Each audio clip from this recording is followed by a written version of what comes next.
Bonjour à tous, bienvenue sur ma chaîne En Meilleure Forme TV. Je suis Fatoulaye et aujourd'hui j'ai l'honneur d'accueillir avec moi Erwin Zelfin. Bonjour Erwin, comment vas-tu? Très bien, et toi, comment vas-tu? Ok, moi ça va super. J'aimerais que tu te présentes en quelques mots, déjà, juste pour que tout le monde sache à qui on a affaire. Alors moi, je suis préparateur physique et mental. Ok. Je suis aussi chargé d'enseignement à l'université. D'accord. Et je suis notamment instructeur en concentration. D'accord. Donc, je suis en partenariat avec les écoles, donc l'éducation nationale. Oui, je travaille sur la concentration avec les écoles primaires, avec les lycéens. Et je mets aussi en place des programmes aussi vraiment de productivité et d'état mental pour les doctorants. Ah oui, d'accord, tu as un vrai panel, Ouais. tu touches énormément de monde. Ouais. Ok, super. Alors aujourd'hui, si moi je t'ai invité, c'est parce que j'ai un sujet. Ah, un vrai sujet. Alors mon sujet du jour, c'est l'estime de soi. Parce que pour moi, c'est la base de tout. Et en fait, ce que j'aimerais là tout de suite maintenant, c'est si possible que tu nous donnes une définition brève de l'estime de soi, parce qu'on la confond avec beaucoup de choses. Et j'aimerais vraiment qu'on ait les termes précis, la définition précise plutôt de ce mot-là. Ben, l'estime de soi, c'est, je vais faire très très simple. Oui. C'est vraiment le fait d'avoir de la considération Ouais. pour soi. Ouais. Et à savoir, c'est le fait aussi d'avoir un amour inconditionnel Ah ouais, pour soi. ah oui, Ouais. Et ça, c'est vraiment à la base de l'estime de soi. d'accord, Et c'est vraiment une base qui est fondamentale d'accord, parce que, on verra tout à l'heure, parce qu'il y a différents points en fait, mais l'estime de soi et par exemple, et la confiance en soi, d'accord, ce sont deux choses différentes mais qui sont complémentaires. d'accord, Mais il n'y a pas de confiance, il n'y a pas d'estime de soi. d'accord. Mm. Ok, là déjà tu me parles, ça commence à ma Ouais. vision elle se brouille. Mhm. Mais bon, alors moi la question que je me pose, c'est l'estime de soi au cours d'une vie, à quel moment on l'acquiert, ou plutôt à quel... Enfin, je sais pas si ma question elle est claire, parce que est-ce que en fait ce que j'ai envie de te demander, c'est est-ce que ça s'acquiert dans l'enfance ou est-ce que ça peut s'acquérir à l'âge adulte? Ben, je dirais il y a un peu comme des prédispositions D'accord, depuis qu'on est petit. d'accord, Ça dépend de l'environnement dans lequel Quel aussi on est, voilà, dans notre environnement, le D'accord. rapport qu'on a avec nos parents, l'éducation, les amis, et ça va énormément jouer, oui, énormément.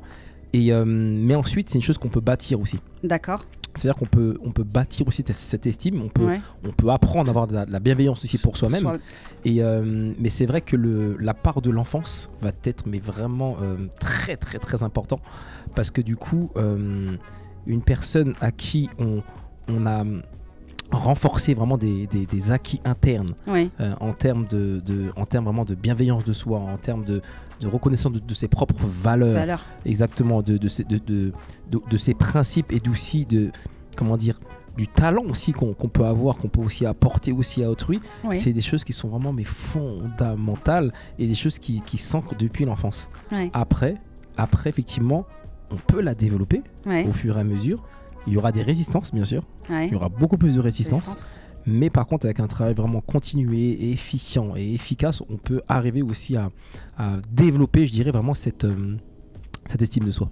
D'accord. Quels sont les facteurs qui peuvent influer sur l'estime de soi? Ben, il y a une chose qui est importante. Ça va être parfois le regard qu'ont Ouais. les autres sur nous, D'accord, et comment les autres vont nous définir. ok, Et des fois, ce qu'on va dire de nous n'est pas forcément nous.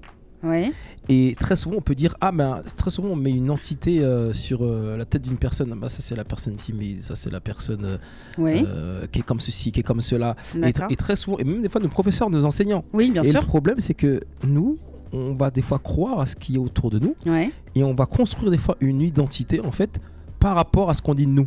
Et du coup, ça va jouer beaucoup sur notre estime, oui, parce que certains vont considérer, par exemple, que pour pouvoir avoir de l'amour pour soi, il faut le mériter. C'est-à-dire que je dois mettre en place quelque chose, faire quelque chose, alors Ouais. que l'estime, c'est être. ah ouais, Tu vois, c'est être directement, c'est incarner. D'accord. C'est incarner, en fait, c'est ses propres valeurs, c'est incarner cet amour. D'ailleurs, l'estime comprend 3 facteurs. oui, Premier facteur, comme je l'ai dit, c'est l'amour inconditionnel, donc de soi. d'accord, Le deuxième, c'est avoir une vision positive de soi. hyper important. C'est fondamental. Ouais, Une vision positive de soi, incarner ses valeurs, et aussi croire aussi que les talents que l'on a, qu'on puisse vraiment les mettre au service aussi du monde. C'est très important. d'accord, Et la troisième chose, justement, j'en parlais tout à l'heure, c'est la confiance en soi, qui comprend l'estime. Parce que la confiance en soi, c'est quoi? C'est un sentiment de sécurité intérieure.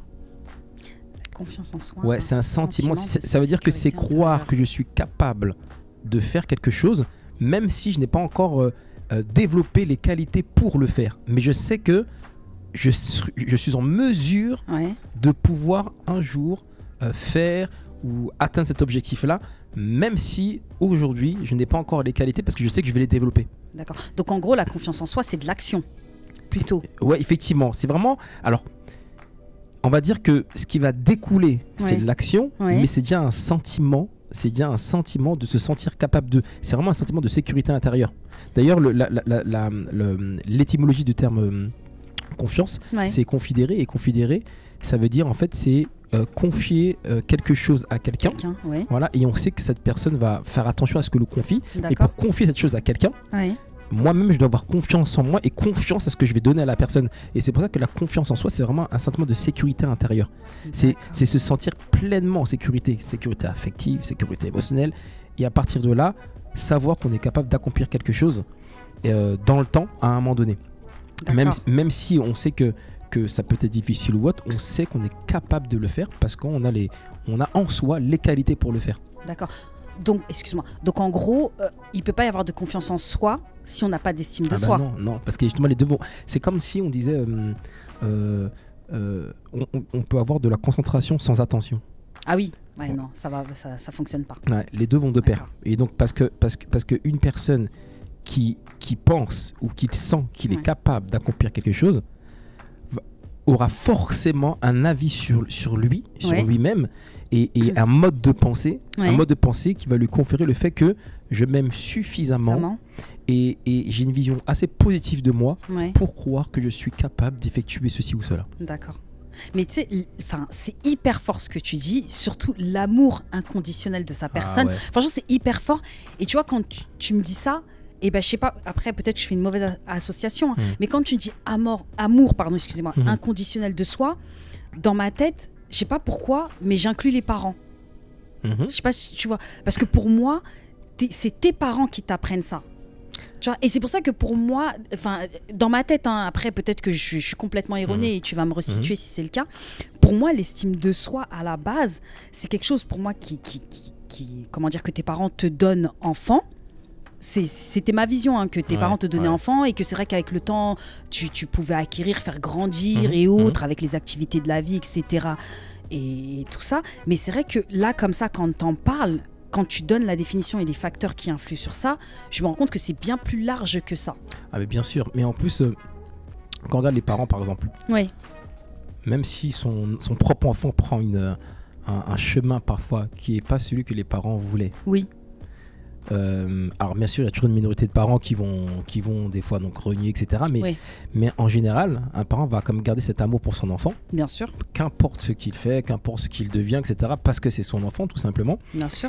Ensuite après parfois ça peut être il y a un aspect qui peut être un danger, c'est par exemple lorsqu'on est parent, c'est lorsque on dit par exemple à un enfant ok tu es un enfant sage, ou tu es ceci, ou tu auras ceci ou cela, ou tu es quelqu'un de bien si tu fais ça. Ah oui, quand on met des conditions, tu veux dire. Exactement, si tu fais ça. Ça veut dire qu'en grandissant, on peut se dire, waouh, c'est-à-dire que si en fait je n'ai pas telle attitude ou telle action, c'est-à-dire que je ne mérite pas l'amour de mes parents.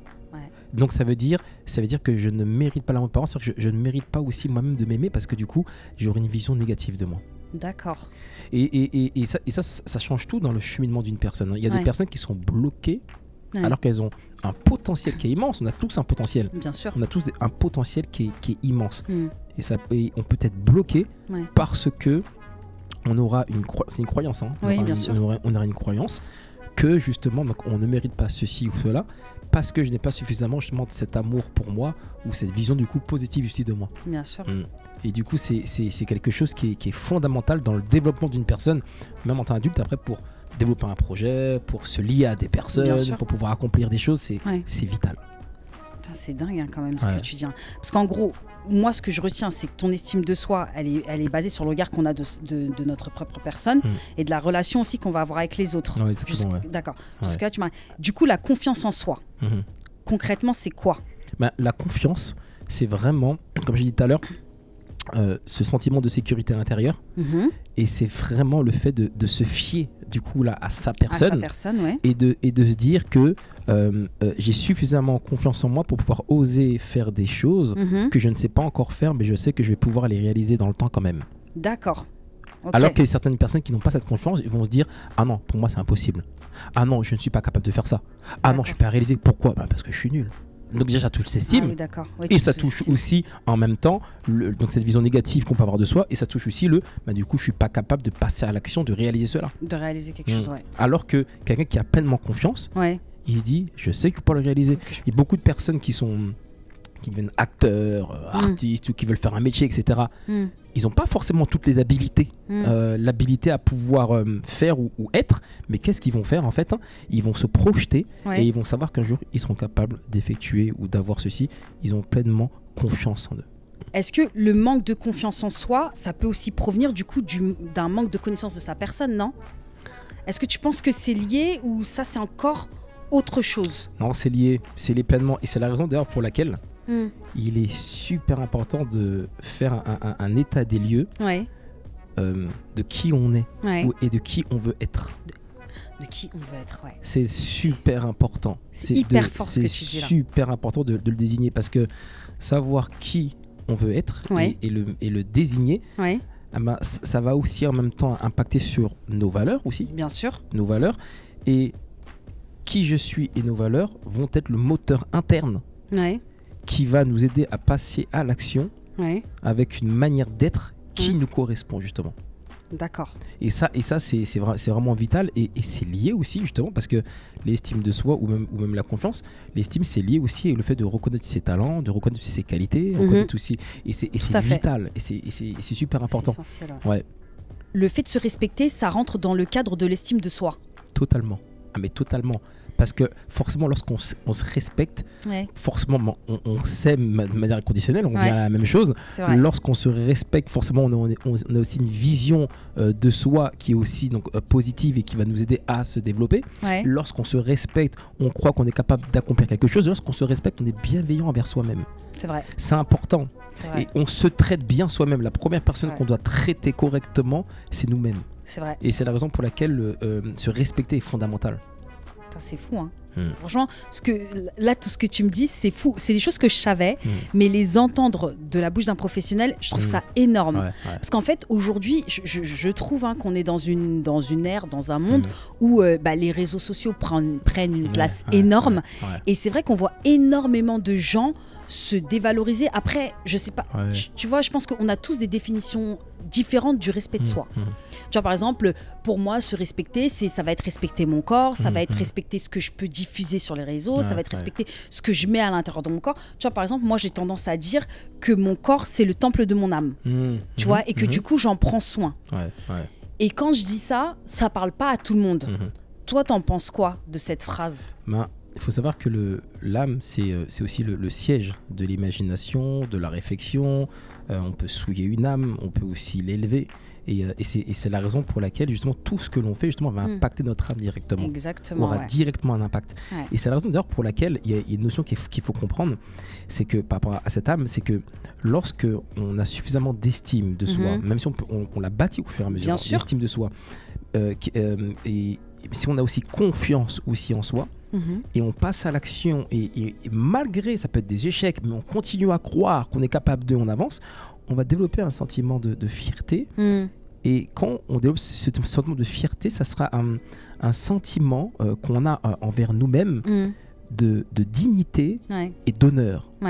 C'est vital, ce sentiment de dignité et d'honneur qu'on aura, et qui va nous aider justement, qui va aider à élever aussi notre âme, d'accord, même si on reste dans l'humilité et tout, ça va élever notre âme, ça va le consolider, et ça va nous permettre justement de nous fortifier, non seulement de nous fortifier émotionnellement, de nous fortifier dans notre âme, de nous fortifier aussi dans notre corps aussi, parce que notre corps aussi c'est lui vraiment qui reproduit tout ce qu'on a, bien sûr, c'est le au siège, fond de nous, bien exactement sûr. Et du coup c'est la raison pour laquelle vraiment ces notions sont plus qu'importantes, elles sont même indispensables. Ah non, mais là les mots que tu utilises, moi je suis émerveillée là. Non mais vraiment. qu'est-ce qu'on peut mettre en place justement pour travailler cette estime et cette confiance en soi, les deux. Parce que c'est, comme tu as dit, c'est deux choses très importantes et la confiance en soi découle aussi de l'estime. Qu'est-ce qu'on peut mettre en place pour travailler ça quand on a des problèmes d'estime de soi? Qu'est-ce que toi, tu peux conseiller à quelqu'un? Déjà, il y a une chose qui est vitale. Il faut déjà... alors, quand on parle d'estime de soi, qui est la base, qui est vraiment la base, on a parlé tout à l'heure de confiance et aussi de vision positive de soi. Ce qui est important en fait, c'est de travailler dans le moment présent, de se poser la question en fait, pourquoi en fait il est important d'avoir de l'amour pour soi. Pourquoi j'ai l'amour pour moi, qui je suis. Je suis un être comme ceci, il faut le marquer. Tout à l'écrit. Ouais, tu marques tout à l'écrit. C'est important d'écrire les choses. D'écrire pour reconnaître, parce qu'après avoir des défauts, des failles, c'est autre chose. Mais écrire vraiment déjà, et c'est comme un sentiment de gratitude qu'on a.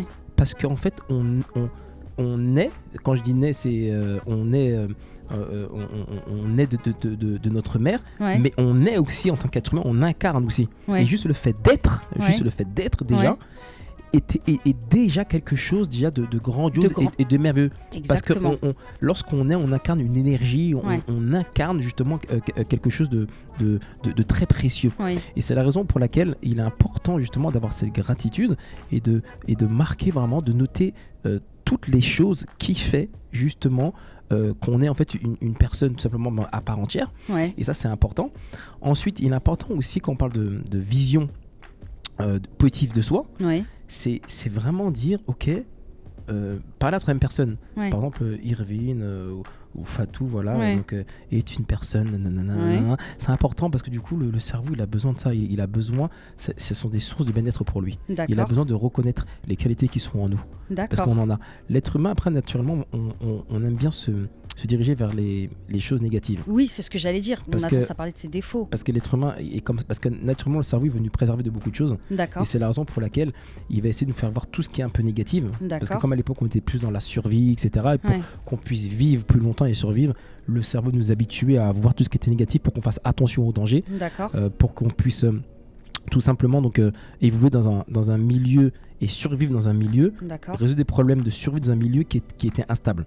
Donc c'est pour ça qu'il nous faut voir les choses négatives. Mais nous, on peut orienter nos pensées vers ces qualités et qui vont animer notre âme, qui vont animer notre état d'esprit, notre état mental justement, sur justement donc qui on est, notre vision du monde. Et ensuite, il est bien de se mettre des petits challenges. Des petits challenges vraiment qui vont consolider cette estime, mais consolider aussi notre confiance. Le but des challenges, ce n'est pas de les réussir. C'est de confronter notre estime, notre confiance à la réalité. Par exemple, j'ai déjà fait ça avec une cliente. Par exemple, dans la rue, dans la rue, je vais dire bonjour à 3 personnes aujourd'hui que je ne connais pas. Il y en a qui vont pas me répondre du tout. Il y en a qui me diront c'est qui, Il y en a ils sont touchés par ça. Il n'a pas répondu, c'est difficile ou nanana. On s'en moque. Bonjour, bonjour. Mais qu'est-ce qui se passe? Ça nous permet de confronter à la réalité et savoir est-ce que le regard de l'autre est vraiment si important? Est-ce qu'on se dévalorise à cause du regard de l'autre? Ou est-ce que on reste quand même ferme justement sur qui on est, etc. C'est très important. Et c'est pour ça que j'aime bien dire qu'il est important d'éprouver des fois notre estime, mais aussi notre confiance, le fait de se sentir capable d'accomplir quelque chose. Et on peut tous trouver des petits challenges au quotidien qui sont pas évidents, qui sont difficiles des fois, mais on les décompose en petits objectifs et on se lance des défis. Et du coup, ce qui est bien c'est qu'on vit l'expérience, on vit l'expérience justement du sentiment de la confiance, du sentiment de pouvoir se sentir capable d'effectuer quelque chose. Et ça, c'est indispensable dans son évolution. En fait, si on reste trop dans une zone un peu de confort, etc., tout ça, réellement, on ne peut pas savoir réellement si notre estime, notre confiance, c'est lorsqu'elle est mise un peu à rude épreuve qu'on apprend réellement à savoir. C'est comme un combattant. Moi, je suis issu du combat, et lorsque j'ai fait la Coupe du Monde, j'étais pas sûr de gagner, etc. C'était compliqué, mais j'avais comme cette estime, j'avais comme cette confiance. Et avant ça, j'ai perdu plein de combats avant ça, etc. Mais ce qui est vital, c'est que lorsqu'on se confronte à la réalité des choses, ça nous permet d'avoir un meilleur regard sur soi et de pouvoir se dire, ok, je fais les choses pas par rapport aux autres, tu vois, mais par rapport à moi, pour que je puisse me développer mon état d'âme, développer mon état mental, développer mon état émotionnel, etc. Et ça, c'est vital. Franchement, rien à dire. Parfait, ça fait plaisir. Merci beaucoup pour toutes ces réponses à mes questions. Merci d'être là. Et mesdames et messieurs, je vous présente son livre, Sous le choc, qu'auriez-vous fait à sa place? Franchement magnifique, à acheter, à lire. Il est vraiment très très bien écrit. Voilà, on le trouve un peu partout, hein, Amazon, un petit peu sur tous les sites. Voilà, merci beaucoup d'avoir répondu à toutes mes questions. Je vous dis à la prochaine et surtout retrouvez-moi sur Meilleure Forme TV le mardi, jeudi et vendredi à partir de 20h. Bisous, ciao.